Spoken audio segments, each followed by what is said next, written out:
आज हम लोग सोर्स प्राचीन भारत के इतिहास का स्रोत से संबंधित कड़ी को आगे बढ़ाएंगे, जिसमें हम लोग सबसे पहला साहित्य पढ़े थे स्रोत में, दूसरा पढ़े थे पुरातत्व पढ़ लिए थे, जिसमें अभिलेख की चर्चा है उसको हम लोग पढ़े थे। ठीक, आज उसी कड़ी में अभिलेख के बाद हम लोग पढ़ेंगे आज मृदभांड और सिक्के के बारे में। ये भी तो सबसे पहला था प्राचीन भारत का इतिहास का मृदभांड। इससे भी क्वेश्चन पूछ रहे जाते हैं कि किस काल में किस मृदभांड।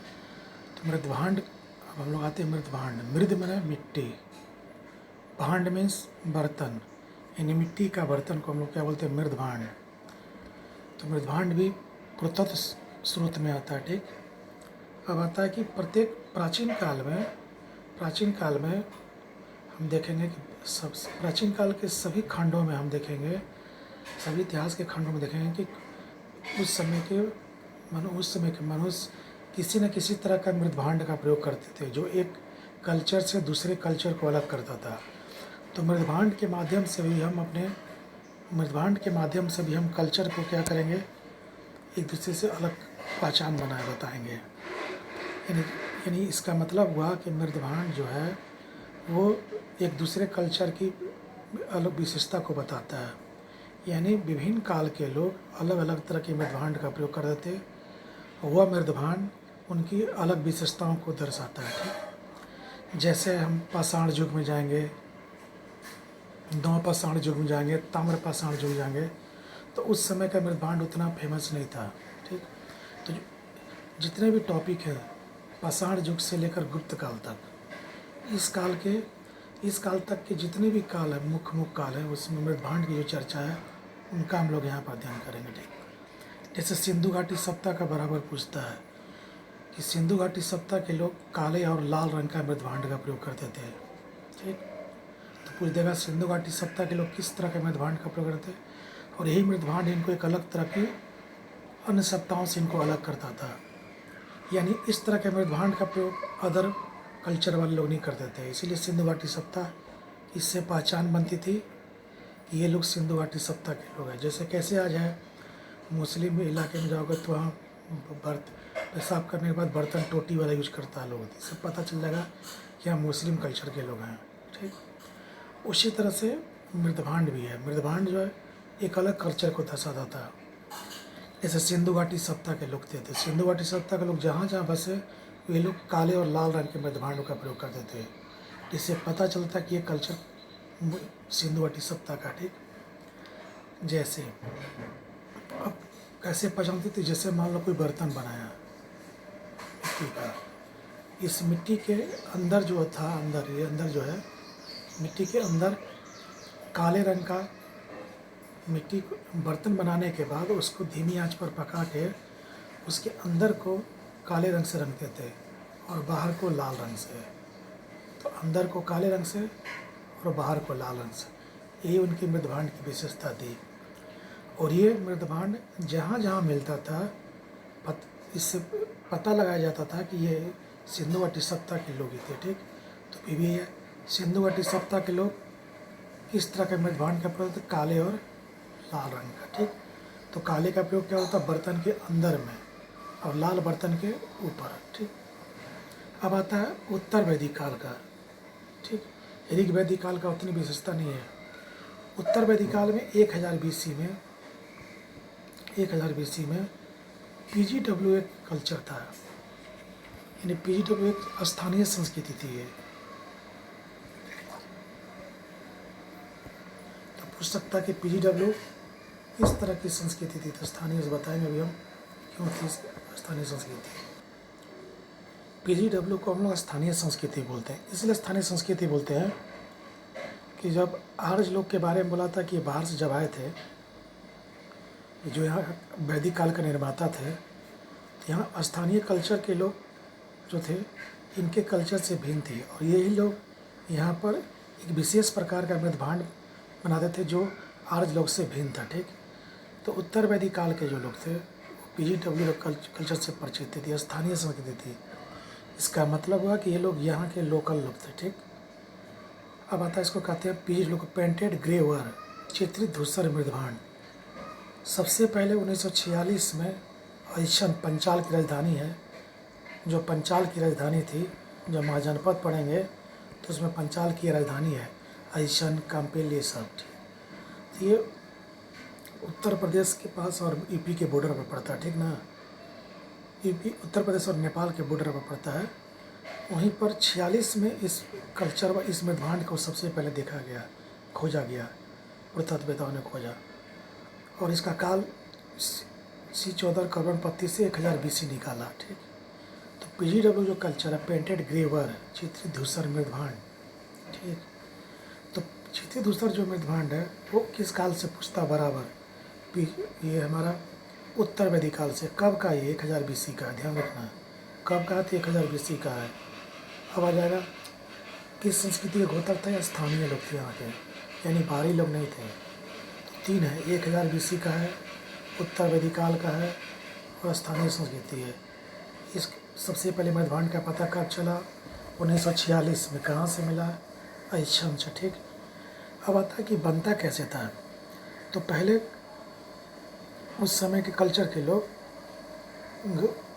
एक मिट्टी का बर्तन बनाते थे, और मिट्टी का बर्तन बनाने का पहला स्टेप बनाने के बाद उसको धीमी आंच पर पकाते थे। दूसरा स्टेप, धीमी आंच पर पकाने के बाद जब वो थोड़ा सा हल्का सा ब्राउन कलर का जब हो जाता था तो उसको उतार लेते थे आँच से, धीमी आँच से।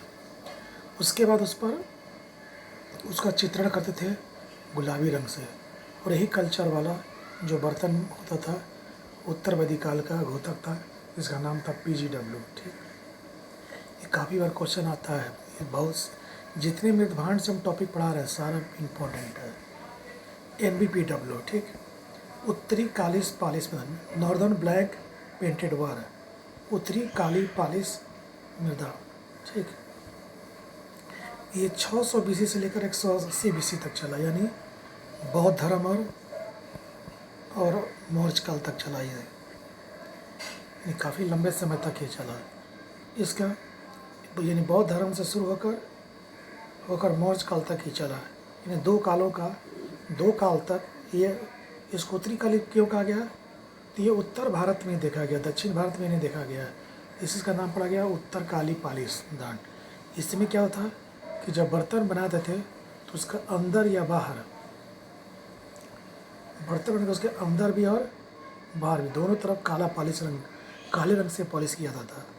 तो इस तरह का मृदभांड का प्रयोग केवल उत्तर भारत के लोग ही बनाते थे, इसलिए इसका नाम पड़ा था नॉर्थ। ठीक, नेक्स्ट मृदभांड मौर्योत्तर काल, यानी मौर्य काल के बाद आता है मौर्योत्तर काल का। इस समय लाल और काला था मृदभांड। लाल और काला का मतलब हुआ कि अंदर का भाग में लाल और ऊपर के भाग में काला मृदभांड। और उसमें क्या था? सिंधु घाटी सभ्यता में क्या था कि अंदर में काला और बाहर में लाल। ठीक, अब आता दक्षिण में संगम युग था। इसी मौर्योत्तर काल जब पढ़ोगे इतिहास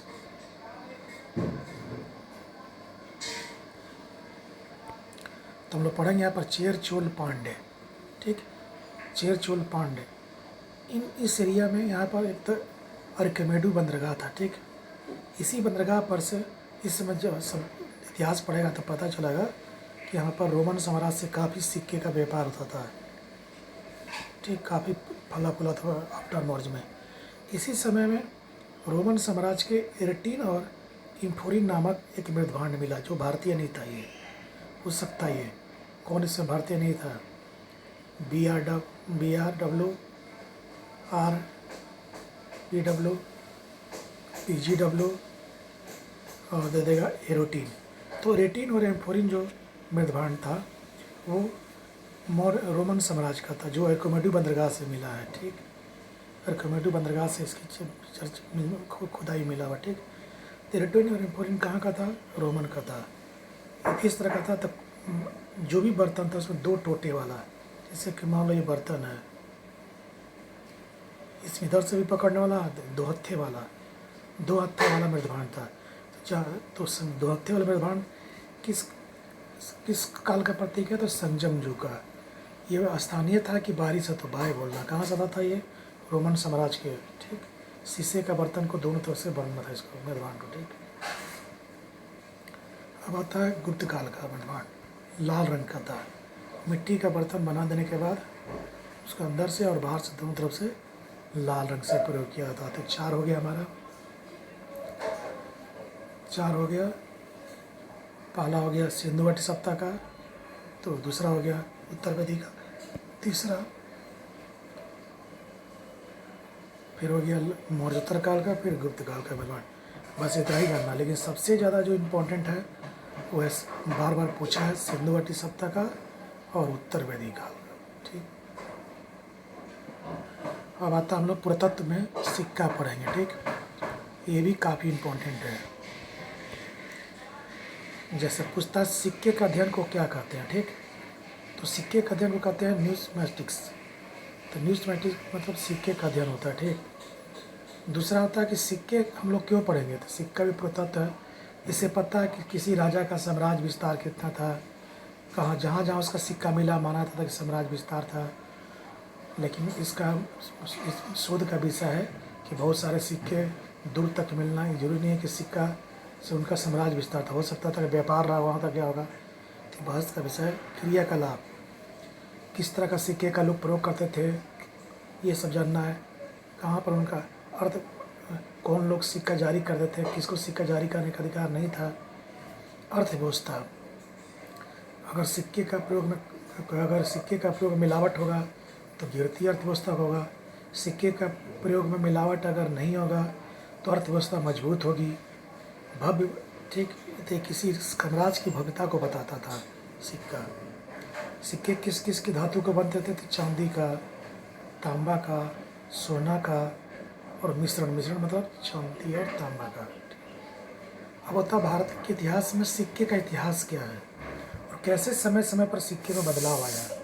जैसे आज जिस समय से सिक्के में बदलाव आया है, उसकी आकृति में, उसकी बनावट में। ठीक, उसी तरह से सिक्के का इतिहास सबसे पहले हम सिक्के अगर जानेंगे तो सिंधु घाटी सप्ताह अगर चलते हैं तो वहाँ पर सिक्के के रूप में मोहर का प्रयोग होता था, जो सिलखड़ी यानी जो सिलखड़ी का बनता था, जिसको स्टेटाइट भी बोलते थे। सिलखड़ी यानी इंग्लिश बोलते हैं, स्टेटाइट का बनता था। ठीक, तो सबसे पहले सिक्के के रूप में मोहर का प्रयोग करते थे लोग, जो व्यापार में काम आता था। ठीक, आज भी हम देखते हैं व्यापार में सिक्के का हम लोग प्रयोग करते हैं, लेन देन में करते हैं, धार्मिक कर्मकांड में करते हैं सिक्के का प्रयोग। जैसे 100 रुपया देते हैं तो 101 रुपया मुहूर्त कर देते हैं हम लोग। तो भारत में सिक्के के इतिहास को हम पढ़ते आगे चले। सबसे पहले भारत में सिक्के का प्रयोग पंचमाट के रूप में था। ऐसे मोहर भी था, हमारा सिक्के का काम करता था, लेकिन सिक्के का वास्तविक रूप लिया पंचमाट सिक्का, जिसको हम हाथ सिक्का यानी ठप्पे मारकर, जैसे मान लो तांबा है, इसको गला करके इस पर ठप्पा मारा गया तो सिक्के का आकृति ले लिया। इसका कोई आकृति नहीं था, त्रिभुजाकार भी बनता था, चौथाकार भी बनता था, षटकोण भी बनता था। ठीक, तो आरंभ में एक 600 BC का था, यानी मौर्य काल के आते आते तक सिक्का ये ख़त्म हो गया, उसका दूसरे जगह रूप ले लिया। इसका निर्माता गिल्ड लोग ने किए थे। गिल्ड मतलब जो व्यापारिक के संग था, वही लोग इसको बनाते थे, क्योंकि वही लोग व्यापार करते थे, इसमें व्यापार का ही काम आता था। सबसे पहले तांबा का ही बनता था और ये चांदी का ही। पूछ सकता है पंचमाट सिक्के किसके बनते थे, धातु तांबा के और चांदी के भी। सर्वाधिक मात्रा में किसके बनते थे, तांबा के। ठीक, तब किसके, चांदी के। तो भारतीय इतिहास में सबसे पहले सिक्का किस रूप में, पंचमाट के रूप में है। लेकिन सिक्के जैसा व्यवहार के रूप में मोहर का भी प्रयोग हो रहा था। ठीक, जो सिंधु घाटी सप्ताह से था। नेक्स्ट अब आता है मौर्य काल में। मौर्य काल में सिक्के का प्रयोग कैसा हुआ, तो मौर्य काल में जाते हैं हम लोग तो देखते हैं सिक्के के रूप में लक्षणाध्यक्ष एक अधिकारी है, जो टकसाल विभाग का प्रमुख था। टकसाल मतलब जहाँ मिंट है, टकसाल को इंग्लिश में बोलते हैं मिंट है, जहाँ पर सिक्के छपते हैं। तो टकसाल विभाग का जो अधिकारी था, इसका जिसको लक्षणाध्यक्ष कहते थे, ये करता क्या था, इसी के नियंत्रण में सिक्के ढलते थे। ठीक, ध्यान रखना भी, इसी के नियंत्रण में कारखानों में सिक्के ढलते थे। लेकिन रूप दर्शक जो था, ये क्या करता, नकली सिक्कों की जांच करता था, कौन सिक्का खोटा है, कौन सिक्का में मिलावट है, ये सब जांच करने की जिम्मेदारी किसकी थी, रूप दर्शक की। तो रूप दर्शक और लक्षणाध्यक्ष में क्या अंतर है, तो लक्षणाध्यक्ष जो है वो टकसाल विभाग उसके नियंत्रण में सिक्का छपता था। रूपदर्शक क्या था, छपने के बाद वो सिक्का खोटा है, वो सिक्का अच्छा है कि मिलावटी है, इसकी जांच कौन कर रहा था, रूपदर्शक। ठीक, किस काल में, मौर्य काल में। यानी मौर्य काल में हम देखते हैं कि राजा सिक्के के प्रति थोड़ा विशेष रूप से प्रभावित है, विशेष रूप से सिक्के पर ध्यान दे रहा है। ठीक, इस काल का जब सिक्का पर हम जाते हैं तो मुख्य सिक्का था पर्ण, चांदी का था। यही पर्ण नामक सिक्का जो था, जो वेतन के रूप में भी काम करता था।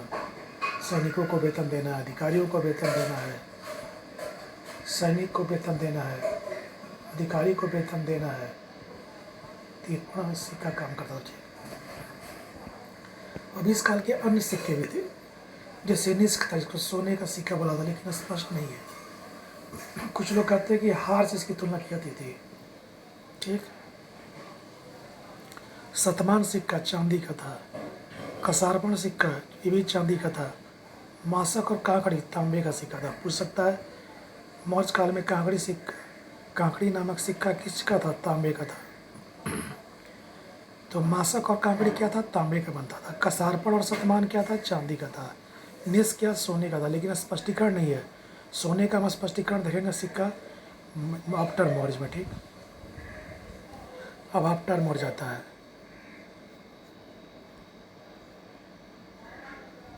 आफ्टर देखेंगे आहत सिक्का यहाँ पर आकर के समाप्त हो गया। ठीक, आहत सिक्का यहाँ पर आकर के पूरी तरह से समाप्त हो जाता है, जो 600 BC से चला था पंचमांड के रूप में।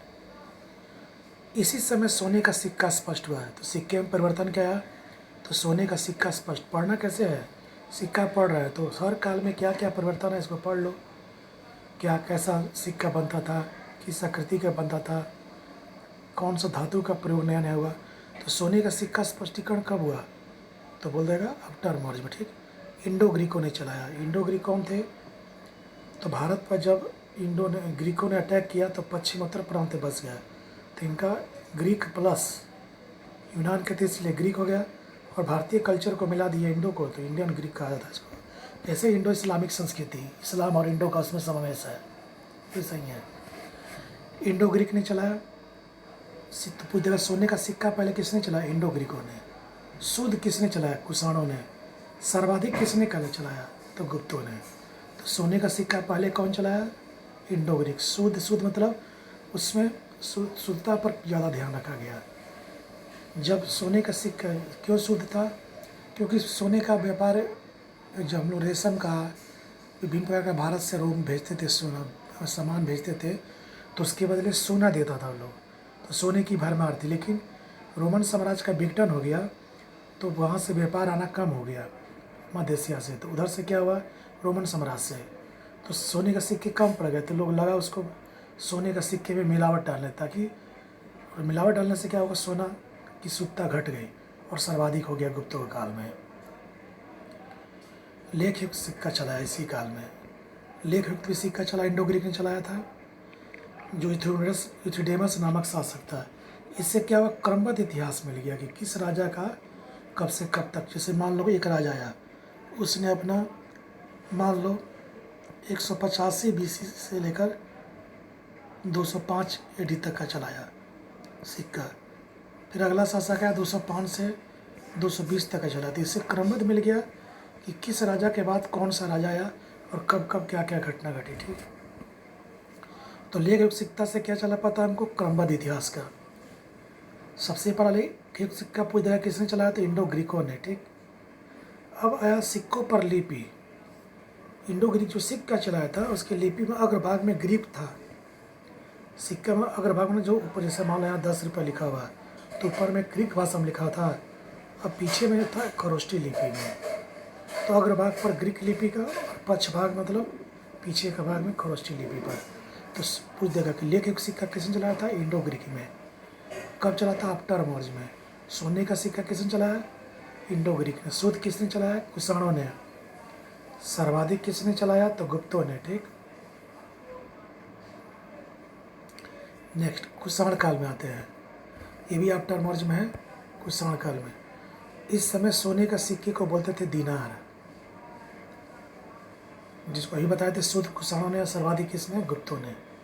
अब आता है कुषाण काल में जो राजा थे भीम कटफिसस, कनिष्क, इन तीनों राजाओं के सिक्कों पर हम शिव तथा नंदी की आकृति वाले सिक्के देखते हैं। पूछता है शिव तथा नंदी की आकृति वाले सिक्के किस पर मिलते हैं? हुविस्क, कनिष्क और भीमखटपिसस। नेक्स्ट, हुविस्क के सिक्के पर कार्तिकेय की आकृति का, कार्तिकेय जो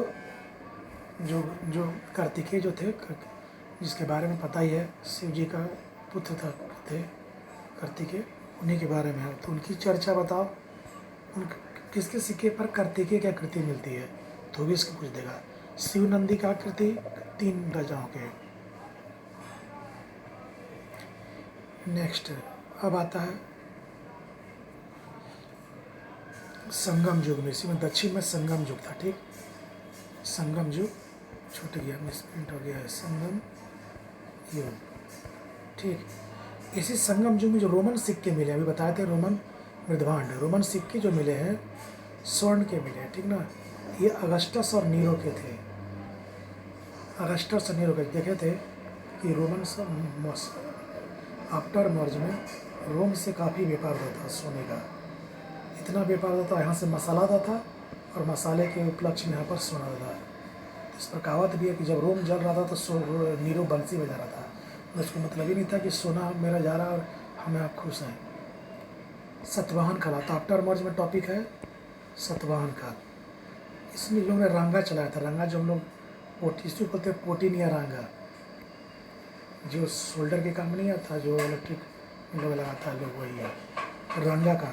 तो रांगा या पोटी, इसको हिंदी बोलते पोटी, आप भाषा में रांगा।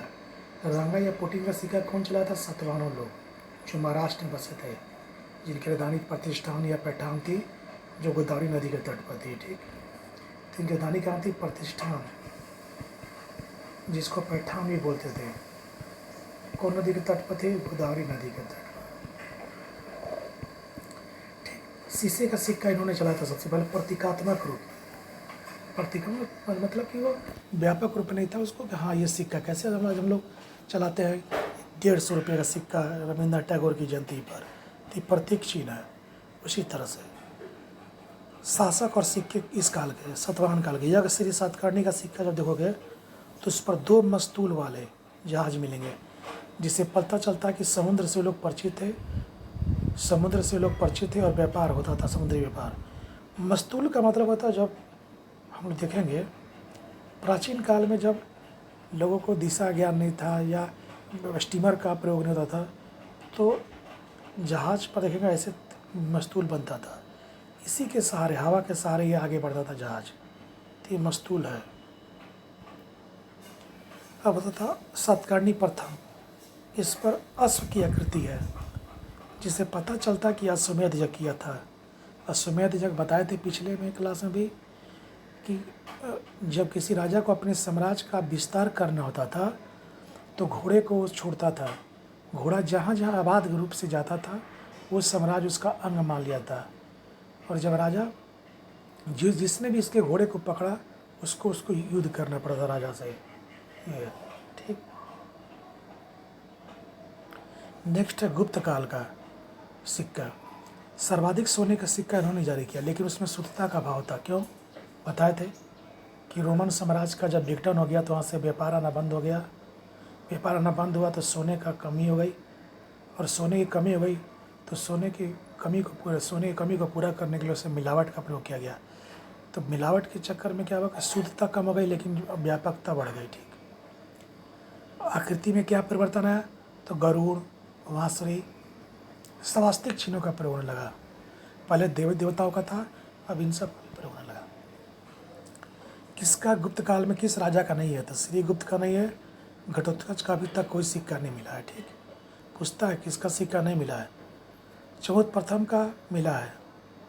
नए स्रोत के अनुसार पहले कहा जाता कि द्वितीय ने सबसे पहली बार शकों का हराने पर सिक्के का प्रयोग किया था, लेकिन नया स्रोत कहता है कि चौथ प्रथम के समय भी सिक्के का प्रयोग हो गया था चांदी का। रूपक इस समय किस तरह का था? चांदी का था, ठीक। वो देखा कि गुप्त काल में रूपक किस धातु इसका होता था? तो रूपक क्या था? पहले सिक्का था। किस धातु का था? चांदी का था। कसारपण तांबे और चांदी के मिलाकर बनाया था। दिनार इस समय अंतर्राष्ट्रीय मुद्रा था जो सोने का था। दिनार किस तरह का था? जिससे व्यापारिक अंतर्राष्ट्रीय जो व्यापार होता है उसमें सोना इसका प्रयोग होता है। जैसे डॉलर है, आज डॉलर है, येन है, पौंड है, येन है, इस सब का प्रयोग हम लोग आज क्या कर लेते हैं, अंतर्राष्ट्रीय व्यापार में करते हैं। हमारा मुद्रा अंतर्राष्ट्रीय मुद्रा नहीं है, लेकिन उस समय गुप्त काल में हमारे पास मुद्रा था अंतर्राष्ट्रीय, दीनार, जो सोने का होता था, ठीक आज की तरह, डॉलर की तरह। अब होता है समुद्रगुप्त राजा था, उसके सिक्के पर देखते हैं तो अश्वमेध की आकृति वाला सिक्का था, जिससे पता चलता है कि उसने साम्राज्य विस्तार के लिए घोड़ा छोड़ा था। व्याघ्र पराक्रम माना बाघ की आकृति, जिससे पता चलता है कि वो बाघ जैसा ताकतवर था, तभी तो वो एक साथ उत्तर और दक्षिण के भारत के राजाओं को हराया था, जिसकी प्रयाग प्रशस्ति में चर्चा में है। गरुड़ की आकृति, गरुड़ की आकृति का मतलब होता है वैष्णव के प्रति, गरुड़ की आकृति का मतलब होता है वैष्णव के प्रति उसका स्वामी भक्ति। बीड़ा वादन, सिक्के पर बीड़ा वादन दिखाया गया है, यानी वो संगीत प्रेमी था।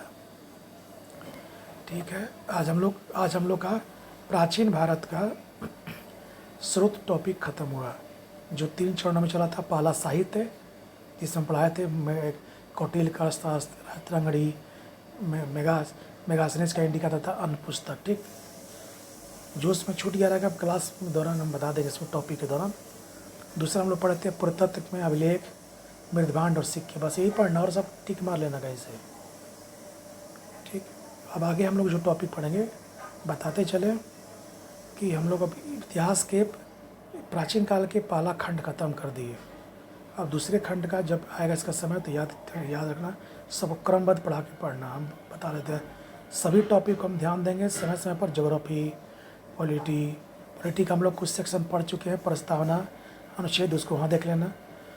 उसके बाद हम लोग अब बिहार ज्योग्राफी जाएंगे, इकोनॉमिक्स जाएंगे, सबका 3-3 दिन बताएंगे कैसे कैसे पढ़ना है। ठीक, और आशा है कि तुम लोग फ़ायदा उठा रहे होगे। और एक रिक्वेस्ट है कि तुम लोग सब्सक्राइब करते रहो, जितना सब्सक्राइब करोगे उतना ही हमको फ़ायदा होगा, उतना ही हमको मनोबल बढ़ेगा और अच्छे से और बेहतर बनाएंगे। धीरे धीरे वीडियो बनाने में हमको समय लग रहा है, तबीयत भी उतना ठीक नहीं है, लेकिन बना देते हैं। कम से कम कुछ तो फ़ायदा होगा लोगों को, कम से कम जितना बताते हैं उतना पढ़ो। अभी हम वीडियो में एकदम टू द पॉइंट बताएंगे जो आने वाला परीक्षा में। जब तबीयत पूरा ठीक हो जाएगा, लंबा समय लगेगा हमको ठीक होने में, तो वहाँ पर हम क्लास चालू करेंगे, तो हम विस्तृत ढंग से बताएंगे कैसे कैसे टैकल किया जाता है। यहाँ पर सब बताना संभव नहीं। हम पेन का हम ज़्यादा यूज कर भी नहीं सकते हैं, जो बोर्ड पर करते थे। तो यहाँ टू द पॉइंट पढ़ाएंगे जो परीक्षा में आता है, और सब सेट मार कर भी अपना देख लेना। ठीक ना, ज़्यादा कोई एक किसी भी एक का आदर्श बना लो अपना, उसी को अध्ययन करो इस चीज़ में। ज़्यादा इसमें पढ़ने से ज़्यादा कन्फ्यूजन होगा। और शेयर सब्सक्राइब जरूर करो, क्योंकि जितना सब्सक्राइब करोगे, नहीं अगर सब्सक्राइब होगा मेरा बढ़िया, तो फिर मेरा वीडियो बंद हो सकता है यूट्यूब पर। बंद होगा तो फिर परेशानी हो जाएगी कि नहीं से कुछ अच्छा तो है ना। ठीक, तो अपने भी सब्सक्राइब करो, दूसरे को भी प्रोत्साहित करो। ठीक, अभी हम धीरे धीरे हो सकता है कि मेरा आवाज़ जैसे जैसे पतला होगा, दवा जैसे ठीक होगा तो आवाज़ और पतला आएगा, तो स्पष्टीकरण और बढ़ेगा। ठीक, लेकिन प्रयास करना कि उसमें भी समझ लेने का। ठीक ना, अभी हम लोग को परिस्थिति हम लोग अनुकूल नहीं है, इसलिए जैसा परिस्थितियाँ उसी के अनुरूप हम लोग ढले। और फिर लास्ट में करें कि सब्सक्राइब जरूर करें, ताकि भविष्य में भी अगर मान लो कोई प्रॉब्लम ना हो, अगर मान लो भविष्य में भी किसी तरह का अगर कुछ हो जाए तो हम वीडियो बना कर भी काम कर सकें। ऐसा ना कि यूट्यूब पर मेरा वीडियो ना जाए तो फिर कोई वैल्यू नहीं रहेगा। ठीक है, सबको धन्यवाद। फिर अगला हो सकता है कि हम बिहार का बताएं। पॉलिटी का एक सेक्शन हम बता चुके हैं, जिसमें हम लोग पढ़े थे प्रस्तावना, अनुच्छेद, भाग, अनुसूचियाँ। ठीक, अब स्रोत और संविधान का निर्माण बचा हुआ है पहला सेक्शन में, तो ये बताएंगे तो एक सेक्शन हो जाएगा। इधर एक सेक्शन हो गया है। ठीक, अब हम लोग इसका दूसरा सेक्शन चलेंगे, इसी में यात्री वाला। ठीक, यात्री, जितने भी प्राचीन काल में यात्री आए थे इतिहास में पढ़ेंगे। अगला अब कभी जब वीडियो डालेंगे, सब वीडियो डालेंगे हम धीरे धीरे करके, मान लो 3-4 टॉपिक का बिहार का, ताकि सब सेक्शन को तुम लोग पता रहे। टोटल 20 ऐसे। अब आएंगे हम लोग कभी यात्री पर आएंगे। ठीक, देखते हैं इस हफ्ते यात्री पर कोई भी डाल देते हैं, बनाते हैं। हो सकता है यात्री बना करके एक सेट ख़त्म कर देंगे। ठीक, ठीक है, तो इंतज़ार करें। अगला क्लास, अगला जो टेस्ट, अगला जो हम देंगे पढ़ाएंगे वो यात्री पर पढ़ाएंगे, यानी प्राचीन काल में जितने भी यात्री आए हैं, जिसमें मेगास्थनीज का हम बता चुके थे, तो वहाँ भी हल्का सा हिंट कर देंगे। ठीक, ओके बाय।